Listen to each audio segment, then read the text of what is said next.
ورحمة الله وبركاته. جرت بلياني كان لك الجو بروها بستجابة ترجم تنو بجرات تنسين هجيجة زرتو كم زرتو أبو بونا كاتا تمين نسكافي نتنو سنعر بسيسة عنا دفسين جرافنو keenya fi niskaaffee shigiidhaan dhuftu tokko jirti siin aannanii wajjin sirriitti akka biyya keenyaa niskaaffee buna waliin dhuganu yeroo mana shaayii deemtanii dhugtan fakkeenyaaf akkamitti akka dhugdanu sirriitti bunni gubbaan isaallee rofaa qaba. Har'ammoon akkasitti dalaguuf manumatti niskaaffeen kanumaa jechaadha. Niskaaffeedhaa fi sukkaara bishaan qorraas ta'ee ho'as ta'ee rakkoo hin qabu. Haayilaanditti naqxu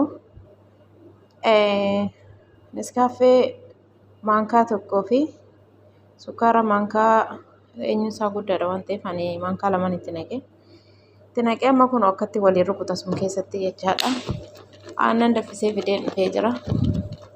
Sirriitti rukuttu waliin akka sirriitti inni kun rofaa ba'utti waliin rukuttanii sirriitti rukuttanii innaan sirriitti rofaa ba'ee jiru kana booda akkatti kun rofaa qaba itti naqxu jechaadha.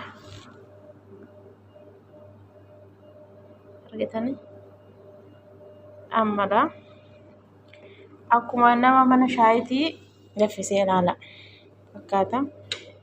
Yoo barbaaddan yoo waliin maktanis waa tokko rakkoo hin qabu haadhi. Ala argitanii miti amma fakkeenyaaf otoo walitti daffistanii niskaaffee manatti innaa daffisnu sana dura hedduun keenya akkasitti daffisaa turre. Egaa malki sexany mooyaa ka gorobeetiin jenneere bareeduma naa kennii beekumsa yookaan fi mooyaa mullaa kiyya jalaan baraa akkasumallee anis gwaaddanyaa kun na barsiise akkas isiniin jedhaa isiniif qoodu fannuedha kun argitanii miti ilaa argitanii niskaaffeen kana fakkaata. Akkanatti niskaaffee akkuma nama mana maxaamaa ajajateettidha kun dhugdu akkasitti dafifattanii isiniin jedhaa kana fakkaata. Kanaafi akkasitti kun ol argitanii mitiire niskaaffeen kiyya akkatti kana fakkaatee jira.